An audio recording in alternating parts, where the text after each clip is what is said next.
pagkatapos ng press conference at ambush interview kay Congressman Leandro Leviste, mga kababayan, sumagot agad si Auntie Claire. Rumesbak agad sa bagitong kongresista, mga kababayan. Na para bagang may halong takot. Ikaw ba naman? Magkaroon ka ng danyos na 110 million pesos? Hindi ka matatakot? O eto ho, ang naging pahayag ni Yusek Claire Castro, mga kababayan. Kanina, nung binasa ko po ito, napansin ko lang parang meron pong halong paninisi, parang merong halong paawa effect, mga kababayan. Nagbabaka sakali, siguro, itong ali, na baka i-atras pa ni Congressman Leandro ang kaso laban sa kanya. Nako, yari ka, Auntie Claire. Pag nagbago ang isip ni Leandro Leviste, nang sabi niya kanina sa kanyang press con, hindi ka daw niya ipapakulong dahil naaawa daw sa sayo. Kundi danyos lamang di umano ang hahabulin niya sa'yo dahil sinira mo ang kanyang kredibilidad. Yun nga ay nagkakahalaga ng 110 million pesos. Kung biglang nagbago isip, baka ipakulong ka niyan. Yan, umani na ang pagiging palengkera mo, babae ka. Ito basahin natin yung statement ni Auntie Claire, mga kababayan. Mula po ito sa Daily Tribune, just in. Ayan. Yusek Claire Castro fires back at Leviste. Ayan Statement from Spokes Castro. Ito mismo sabi niya.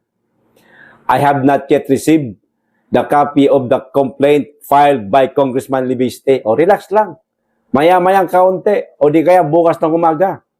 Baka matanggap mo na itong ikinaso sa iyo ni Congressman Leviste, Auntie Claring, palengkerang babae.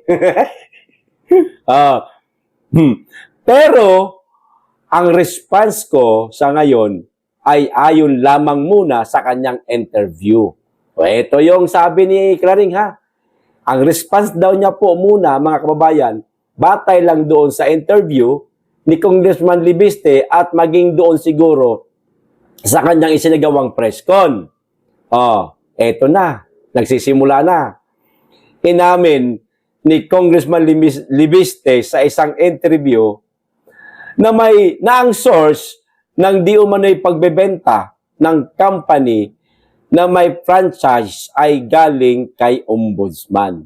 Ayan na Ang sinisisi niya, dalawa. Palagay ko lang Mismong si Congressman Leandro Leviste at saka si Ombudsman Boying Rimulya. Auntie Claring, sa bibig mo po lumabas. Sa bibig mo unang narinig ni Congressman Leandro Leviste. Kaya ikaw agad ang kinasuhan niya. Imbis na si Ombudsman. Kayo naman dinadamay niyo pa si Ombudsman Boying Rimulya. Sabagay, gusto rin naming madamay si Rimulya dito, makasuhan din ni Leviste, pero hindi Ikaw ang akusado ngayon. Ikaw lang ang haharap. Ikaw lang ang kakasuhan. At pag nagkataon, ikaw lang rin ang makukulong. May danyos pang 110 million pesos. Pero hindi niya sasampahan ng kaso ang ombudsman dahil sa ginagalang niya ito at kaibigan ng nanay niya. Kita nyo na? Kaibigan ng nanay ni Leviste, si Boying Rimulya. At ginagalang ni Leviste, si Boying Rimulya. Sabi niya lang yan, mga kababayan, yan lang ang palusot ni Auntie Claire para kahit paano hindi siya pagtawanan ng maraming DDS. Kakasuhan ba niya ako dahil sa hindi ako kaibigan ng nanay niya at hindi niya ako ginagalang? Auntie Claire, alam mo, kagalang-galang ka sana. Meron ka magandang posisyon eh. Karapatan mong igalang ka ng ninuman. Eh kaso, sa napakalansa mong bibig, napakabaho ng hininga mo. Grabe, hininga talaga. O, sa napakabaho na mga inilalabas mo sa bibig mo, doon nawala ang paggalang sa'yo ng tao. Kahit itong batang kongresistang di hamak na mas bata talaga sa'yo, anak mo na kung maituturing ito eh. Hindi ka ginagalang. Dahil sa trabaho mong hindi na naaayon sa iyong sinumpaan na trabahong ibinigay sa'yo ng amo mong bangag. Ano ba trabaho mo? Ang sabihin lang kung ano ang achievement at ano ang mga pinaplano ng Administrasyong Marcos. Hindi yung magmarites ka. Hindi yung banatan mo ang mga kritiko. Hindi mo trabaho yan. May mga trolls si Marcos para dyan. Hindi ka naman siguro trolls. Diba? Abogada ka. Undersecretary ng PCO ka. Hindi ka trolls. Pero ang trabaho mo, naging trolls ka na. Naging attack dog ka na sa lahat ng mga kritiko ng amo mo. Can we say that the statements of the ombudsman are with basis and not maligning, while my statements sourced from the ombudsman are nothing but libelous? Kita nyo na, paawa effect na itong ale, mga kababayan. Maliban dyan, ito pa sabi ni Claring, inamin ni Kong Leviste na he is not the owner of solar para sa bayan anymore, which has the franchise because he already divested his shares. He himself is the source. Ang pagsasampa ng kasong ito ay tunay na paraan para ako ay matigil sa aking pagsasalita at pagtalakay sa mga issue. Hindi nga yung issue ang trabaho mo. Sabihin mo sa tao kung ano na ang mga nagagawa ng kasalukuyang administrasyon. Wala kang masabi. Wala kang maipagmalaki. Wala kang maipagmayabang, Auntie Claire, kasi naging attack dog ka na. At higit sa lahat, walang nagagawa yung amo mo. Wala kang kayang ipagmalaki na nagawa ng amo mo dahil totoo naman, kahit tulay na kapirasong poste, walang nagawa yung amo mo. Lahat ng pinangako niya, hindi natupad. Eto ngayon ang tanong. May tanong ka siya. Sino ang tunay na nasa likod ng pagsasampa ng kaso laban sa akin? Tanong niya yan, Sino ang nais na mabusalan ang aking bibig? Yan, tatlong tanong yan. Pangalawa na yun. Pangatlo, sino ang lubos na makikinabang dito? Kunwari ka pa pangalanan mo na. Sabihin mong, ang makikinabang nito, lahat, ay si BP Inday Sara. Kunwari ka pa. Parang gusto mong palabasin na ang nasa likod nitong pagsasampa ng kaso sa iyo ay ang mga Duterte o di kaya si BP Inday Sara. Ang nais na mabusalan ang bibig mo ay si BP Sara. Ganun ba? At ang makikinabang, sino? Walang iba, kundi si BP Sara rin. Ganun rin ba, Auntie Claire? Prangkahin mo na kami. Prangkahin mo na kami. Huwag ka nang magpaligoy-ligoy. Sabihin mo na, yan nasa puso mo, na si BP Inday Sara ang nasa likod nito para dagdag kaso. Di ba, mga kababayan? sabihin mo na. Maliwanag na ha, mga kababayan. Mixed emotion si Auntie Claire. May halong paninisi, may halong paawa effect o pabiktim, ika nga. Ayan. Sige pa. Kulang pa, Auntie Claire. Dagdagan mo pa. Mag-ingay ka pa. Maging attack dog ka pa sa lahat ng mga kritiko ng amo mo. Tuloy mo yung ginagawa mo, wag mo babaguhin. Maganda yan. Kasi nagugustuhan ka ng amo mo. Pero hindi mo alam. Unti-unti ka nang pinapahamak ng amo mo. Sa totoo lang. Yan ang tingin namin pinapahamak ka na ng amo mo. Maaari kasi yung mga sinasabi mo na yan, galing yan sa taas. Ito ang sabihin mo. Ito ang magiging atake mo sa kanila. Diinan mo. Galingan mo. Kunwari, galit ka. Lagyan mo ng kaunting drama. Ano nangyari sa'yo ngayon? Nagbunga na. Di ba?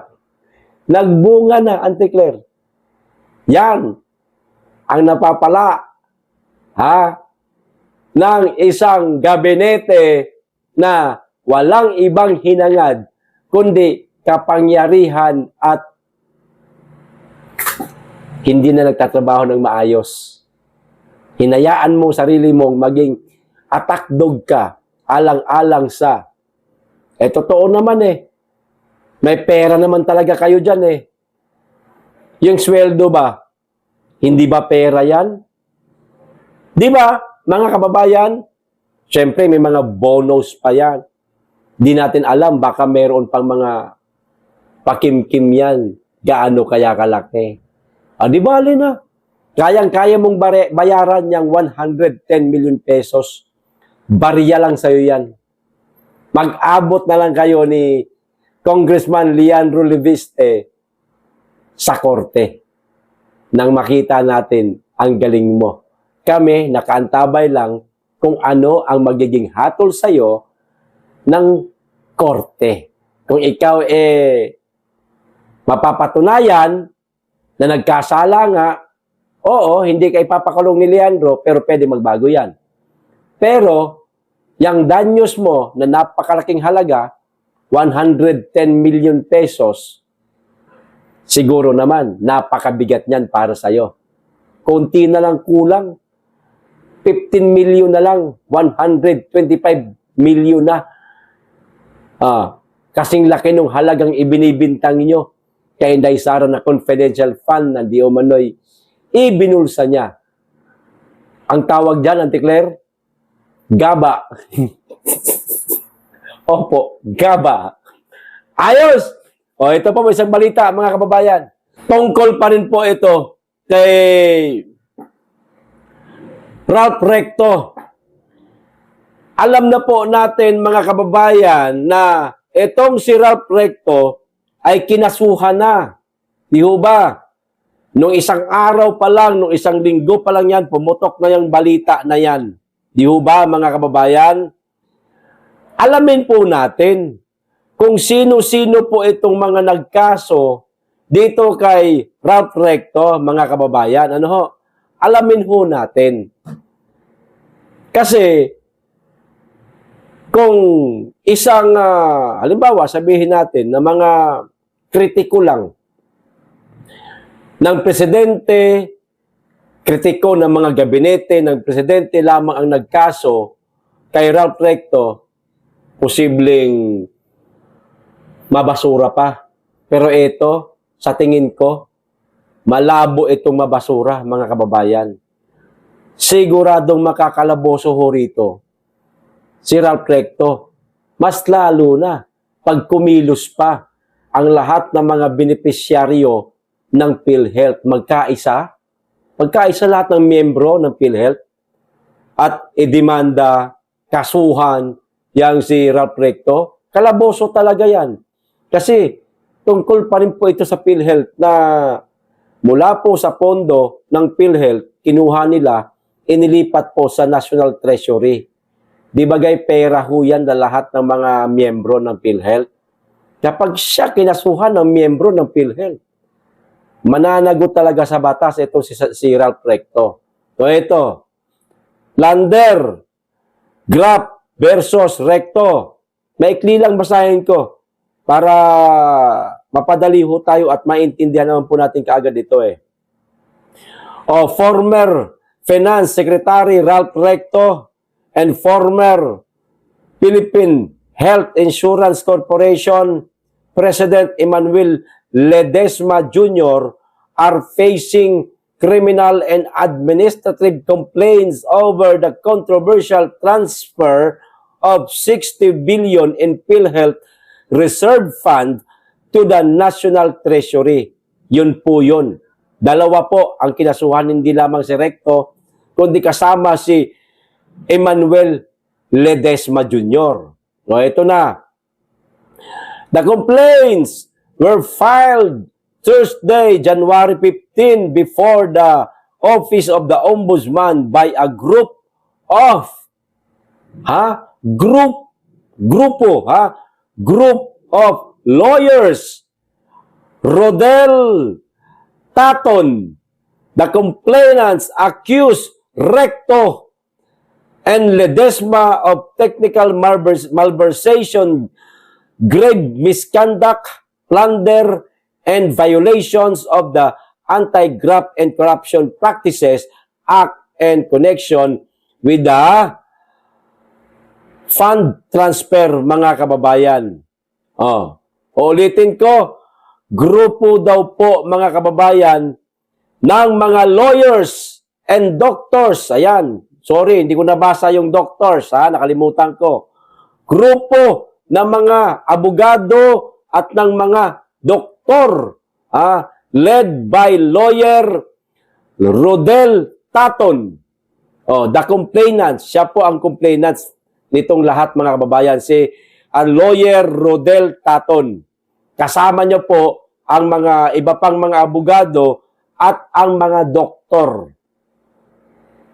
Mabigat ito. Mga doktor na talaga, mga kababayan, ang nagsampa ng kaso kay Ralph Recto. Kaya siguradong makakalaboso tong mama na ito, mga kababayan. Isa na lang.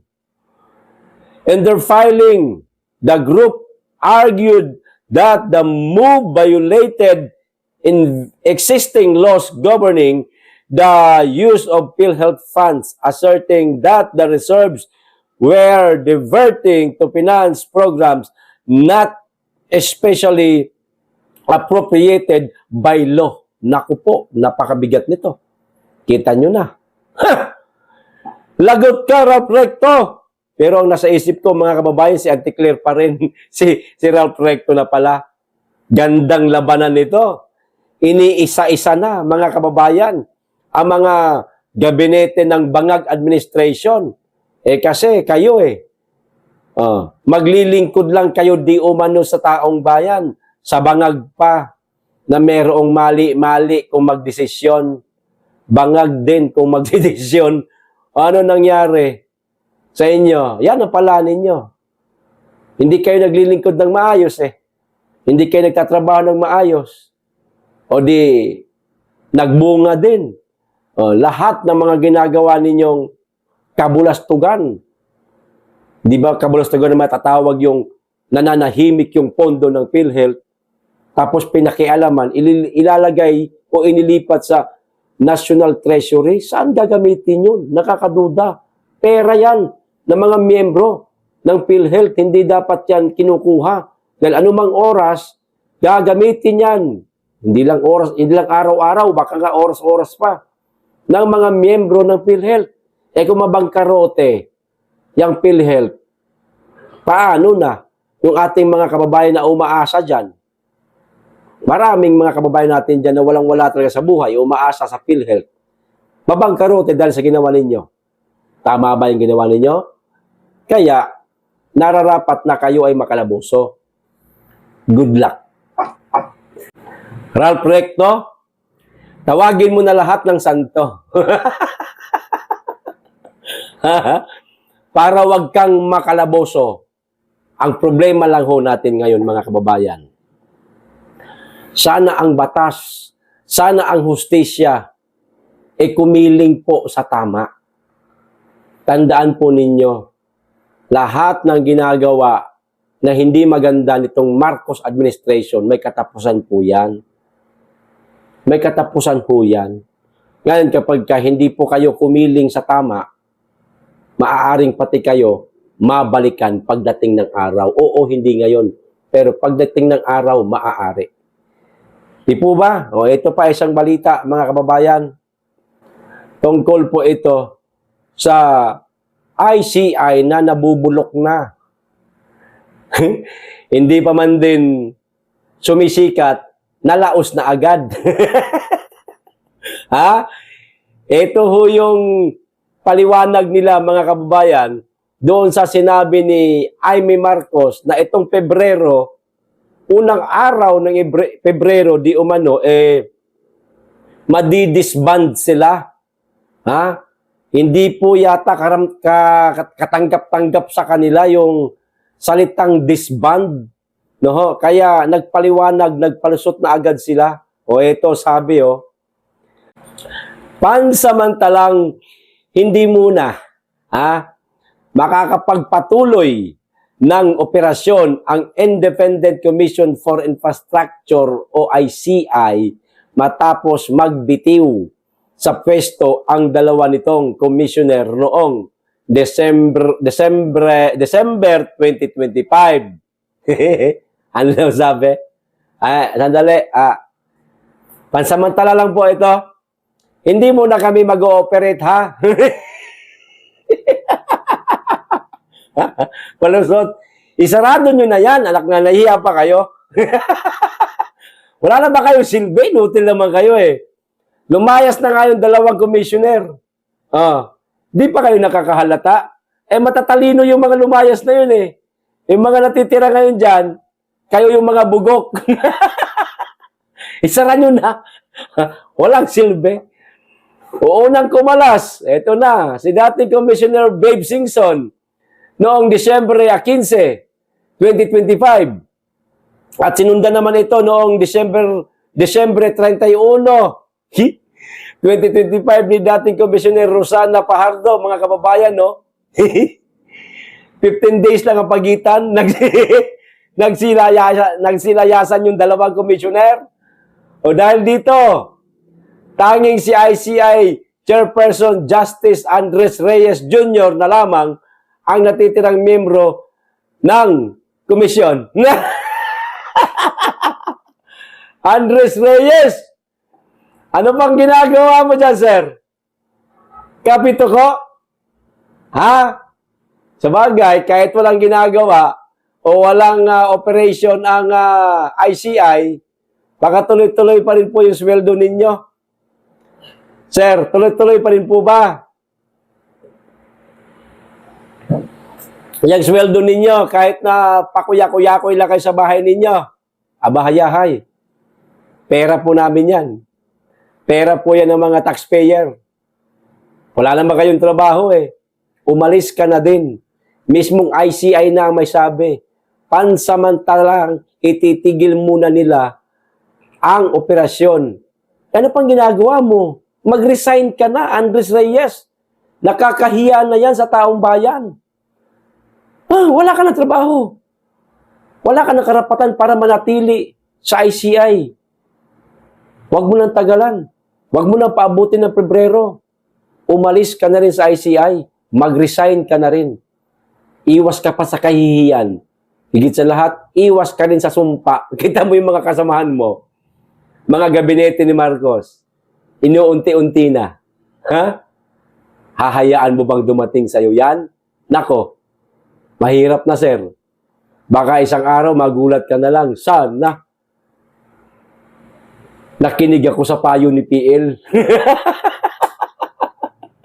O, ito pa.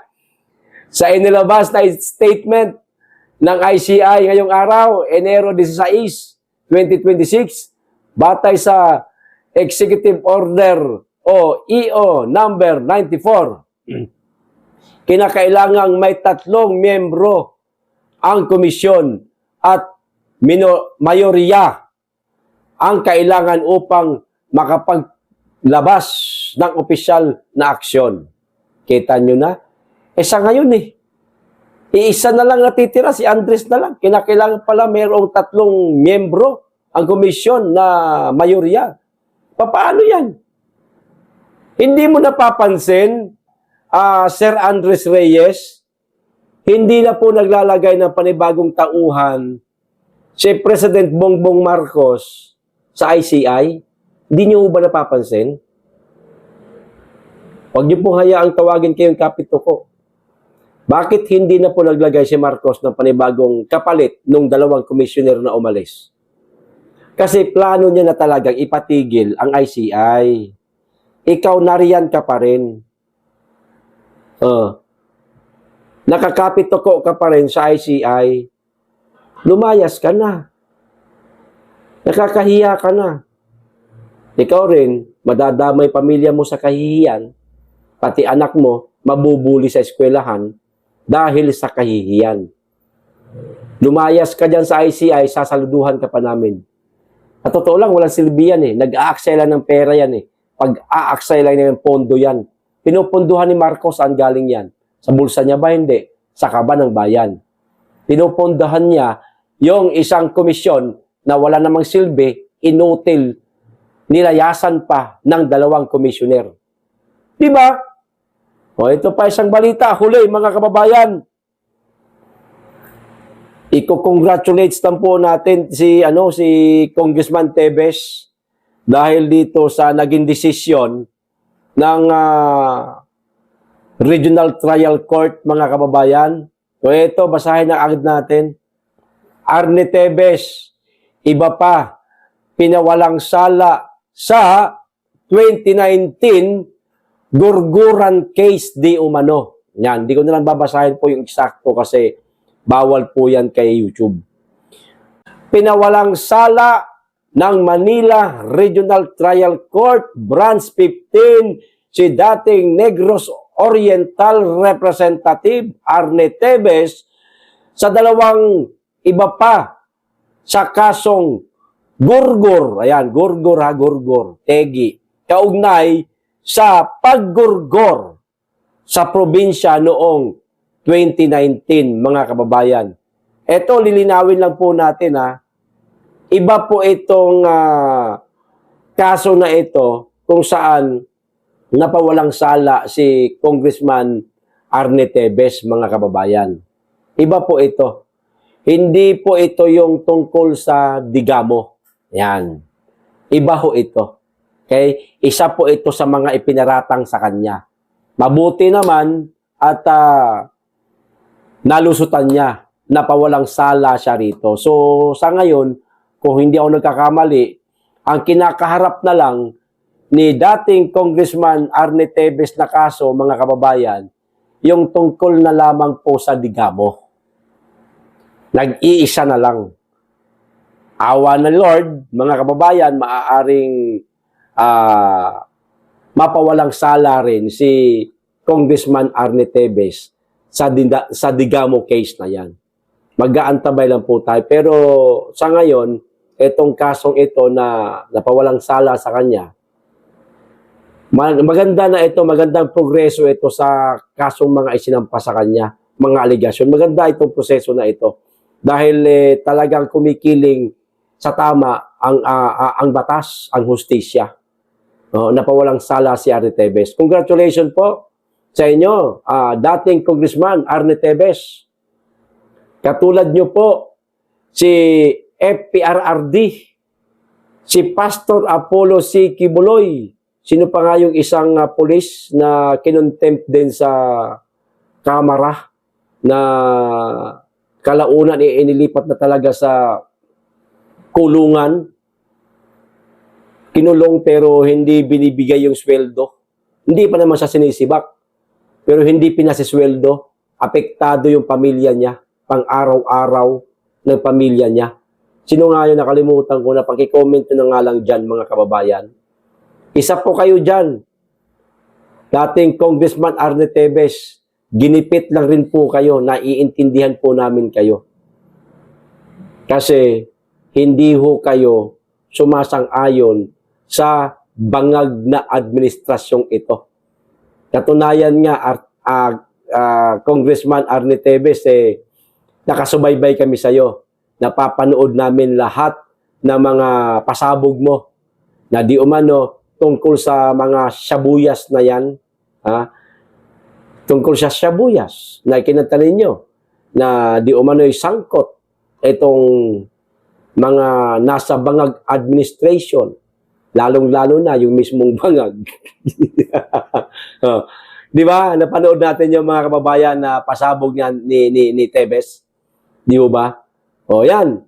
Isa lang po kayo sa mga ginipit din kasi isa kayo sa mga matatapang na mayroong gustong ibunyag Itong tungkol sa mga pulburon na ito o shabuyas na lumalaganap sa ating bansa. Yan ang dahilan.